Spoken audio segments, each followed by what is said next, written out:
天化日之下，4名嫌犯连拖带拉，要将打赤膊的男子押上车。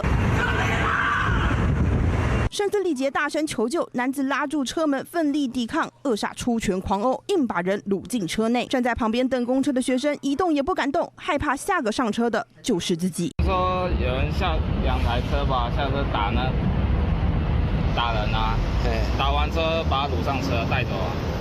然后那个人一直喊救命啊！事发在13号凌晨6点20分，桃园大溪区永昌路上，被害人的车辆还停在现场，车窗玻璃被打破，人当场被4名恶煞给押走。正值通勤时段，不少人就在一旁的公车站等车，有学生目击一切，被吓坏。被强拉上车的吕姓男子和范姓嫌犯，双方原本是好友关系，但因为债务纠纷，反目成仇。当天，范姓嫌犯同伙在超商发现吕姓男子的车，一路尾随确认，随即呼叫范姓嫌犯快来堵人。最后3男1女当街将吕姓男子拦下，殴打后强押上车。经追查后，于1个小时内在平镇区某处民宅救出被害人。警方在民宅救出被害人，并逮捕范姓嫌犯等等3男1女，并以妨害自由、掳人勒赎、组织犯罪移送侦办。整个过程被热心路人拍下报案，嚣张恶煞当街掳人。好在警方迅速援救，但目击民众已经吓出一身冷汗。华视新闻吴圈元、陈清顺、陈新慈桃园报道。